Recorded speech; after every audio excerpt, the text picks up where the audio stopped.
អនុញ្ញាតគ្រប់នឹងជំរាបសួរប្រិមត្តទូទស្សនិកជនជាទីគោរពនិងជាទីមេត្រីគណៈពេលនេះដែរខ្ញុំបាទរតរាំងសី CMC កំពុងមានវត្តមាននៅលើកំណាត់ផ្លូវ Tiger ដែលស្ថិតនៅក្នុងមូលដ្ឋាននៃសកាត់ព្រែកឯងខណ្ឌច្បារអំពៅរាជធានីភ្នំពេញ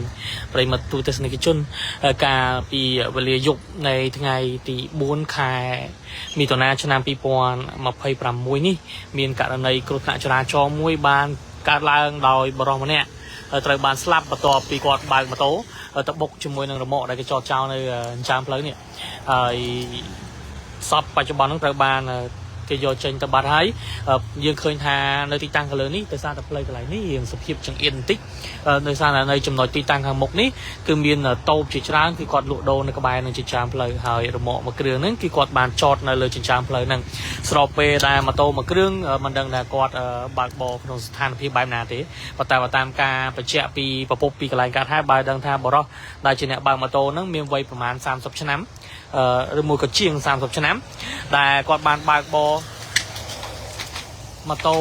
មកបុកជាមួយនឹងរមាក់ខណៈដែលរមាក់កំពុងតែចតនៅកន្លែងចាមផ្លូវហ្នឹងបណ្ដាលឲ្យសពគឺស្លាប់នៅកន្លែងនេះតែម្ដងតែមិនបានឃើញនេះគឺជាគំនុះដែលខាងក្រមសមត្ថកិច្ចគាត់ធ្វើការគូសវាសនៅចំណុចទីតាំងលើនេះហើយសពត្រូវបានស្លាប់អធិស្ឋានកន្លែងនេះម៉ូតូបាទខ្ញុំបញ្ជាក់ខុសបាទសពគឺនៅកែងផ្លូវទេនៅក្បែរលំហ្នឹងហើយឥឡូវនេះក្រុមសមាជិកជំនាញចរាចរណ៍លោកកំពុងតែចោះមកធ្វើការវាស់វែងដើម្បីរៀបចំអនុវត្តបន្តទៅតាមនីតិវិធីច្បាប់អញ្ចឹងនៅក្នុងហេតុការណ៍ខាងលើនេះក្រុមគ្រួសារដូចជាបានទទួលយកសពអីហើយសពបានចេញទៅហើយក្នុងហេតុការណ៍ដ៏រំភើបមួយនេះយើងឃើញថាមានតែការចូលរួមរំលែកទុក្ខដល់បរិសុទ្ធដែលបានបាត់បង់ជីវិតក្រោយពីជិះម៉ូតូទៅបុកជាមួយនឹងរមាក់នៅចាមផ្លូវបាទយើងបង្ហាញតិចនេះគឺជារូបភាពពីចម្ងាយដែលគាត់បានបុករមាក់ឲ្យគាត់ខ្ទាតមកលើផ្លូវកន្លែងដែលគេគូសវាសហ្នឹងហើយបន្ទាប់មកនេះម៉ូតូរបស់គាត់ដែលត្រូវបានខ្ទាតចម្ងាយយ៉ាងឆ្ងាយដែរ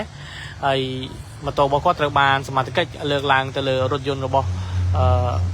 មន្ត្រីជំនាញហើយដើម្បីរៀបចំយកម៉ូតូហ្នឹងទៅជូនហើយយកទៅរក្សាទុកដើម្បីឲ្យក្រុមគ្រួសារគាត់មកទទួលនៅពេលក្រោយហើយយើងឃើញថាបំណែកម៉ូតូត្រូវបានបែកខ្ចាយពេញដងផ្លូវដែលយើងឃើញសមាជិកលោកចុះមកធ្វើការវាស់វែងនៅចំណុចកំណាត់ផ្លូវ Tiger នេះតែម្ដងតែហេតុការណ៍នេះបានភ្ញាក់ផ្អើលប្រជាពលរដ្ឋបានរាយការណ៍មកកាន់ក្រុមការងារ CNC តាំងពីវេលាម៉ោង7កន្លះម្លេះហើយយើងឃើញថាចរាចរណ៍មានការកកស្ទះនៅគ្រប់ដងផ្លូវពេលដែលធ្វើដំណើរមកដល់ទីនេះគឺខ្ញុំមកអត់ទាន់សពទេព្រោះសពគេយកទៅបាត់ហើយនៅសល់តែបំណែកម៉ូតូដែលត្រូវបានរីប៉ាយពេញដងផ្លូវ Tiger ហ្នឹងតែម្ដងនៅចំណុចទីតាំងទល់មុខកន្លែងផនស្រីនុចលក់ភេសជ្ជៈក្រុមមុខនេះហើយយើងឃើញរមាក់នៅខាងនោះហើយចំណែកឯម៉ូតូយើងទៅមើលម៉ូតូបន្តិចម៉ូតូគឺនៅលើរថយន្តម៉ូតូមានណាបងPCX ហ៎តែម៉ូតូគឺជាប្រភេទម៉ូតូ PCX ដែលយើងឃើញមានស្លាកលេខកណ្ដាល1W2158តាមការបញ្ជាក់ពីប្រភពព័ត៌មានគេថាគាត់ជិះទៅបុករមាក់ដែលនៅចតនៅកែងចាមផ្លូវហ្នឹងបណ្ដាលឲ្យស្លាប់ហើយយើងឃើញថាម៉ូតូរបស់គាត់ហ្នឹងគឺខ្ទេចតែម្ដងនៅផ្នែកខាងមុខមិនដឹងថាល្បឿននៃការបើករបស់គាត់កម្រិតណាទេអញ្ចឹងយើងឃើញថាករណីគ្រោះថ្នាក់ចរាចរណ៍កើតឡើងគឺដោយសារតែការធ្វេសប្រហែសឬមួយក៏ខ្វះការប្រុងប្រយ័ត្នហ្នឹងគឺខ្ពស់មែនទែនតែប្រិយមិត្តបានឃើញម៉ូតូរបស់គាត់ត្រូវបានម៉ត់នៅផ្នែកខាងមុខមកយើងនិយាយចំខាងតួមុខគឺខ្ទេចតែម្ដងហើយចំណែក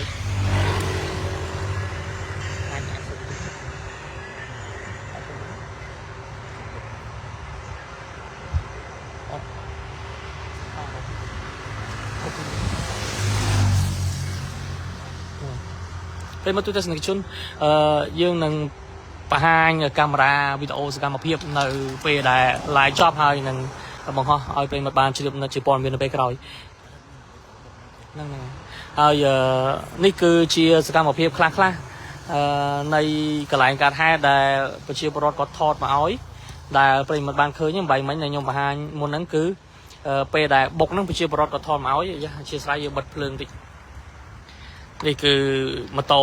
ហើយម៉ូតូដែលយើងឃើញហ្នឹងនៅមុខយើងហ្នឹងហើយចំណែកឯនេះគឺ សពរបស់បរោះខាងលើមានវ័យ30ឆ្នាំជាងមកតាមការបញ្ជាក់ពីប្រភពព័ត៌មាននៅកន្លែងកាត់ហេតុហើយចំពោះហេតុការណ៍នៃការបុកហ្នឹងយកដឹងថាគាត់ជិះរបៀបម៉េចឬមួយក៏ខ្វះការប្រុងប្រយ័ត្នរបៀបម៉េចដែលបណ្ដាលឲ្យឈានទៅដល់ការបុកជាមួយនឹងរមាក់ដែលបណ្ដាលឲ្យស្លាប់តែម្ដងហើយរមាក់មួយនេះបាទរមាក់នេះមែនអាំងទឹកអីគេទឹកតកកនេះរមាក់ដឹកតកកប្រិមត្តទូទាំងជនការបញ្ជាក់ពីវិជាប្រវត្តិយើងឃើញនេះគឺរមាក់ក៏ចន់អញ្ចឹងហើយម៉ូតូគាត់មកទៅហឹង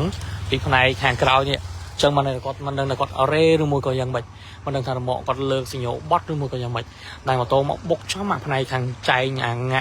ផ្នែកខាងជ្រុងខាងឆ្វេងផ្នែកខាងក្រោយនៃរមាក់ហ្នឹងខ្ទាតទៅខាងនោះបណ្ដាលឲ្យមនុស្សស្លាប់នៅលើផ្លូវតែម្ដងហើយយើងឃើញសិតតែជាបំណែកនៃគ្រឿងក្រៅរបស់ម៉ូតូនឹងត្រូវបានបែកខ្ចាយពេញដងផ្លូវកំណាត់ផ្លូវ Tiger បញ្ជាក់ទីតាំងនេះស្ថិតនៅលើកំណាត់ផ្លូវ Tiger ដែលស្ថិតនៅសង្កាត់អព្រែកឯងខណ្ឌច្បារអំពៅរាជធានីភ្នំពេញសូមបងប្អូនប្រជាពលរដ្ឋបើកបរនៅពេលយប់មេត្តាប្រុងប្រយ័ត្ននេះគឺជាករណីទី1ហើយដែលស្លាប់នៅក្នុងយប់ថ្ងៃទី4នៅខែមិថុនាឆ្នាំ2026នេះខ្ញុំបាទរតនសី CNC សូមបញ្ចប់នឹងការផ្សាយផ្ទាល់នៅគណៈពេលនេះសូមអរគុណសូមជម្រាបលា and this is CNC live report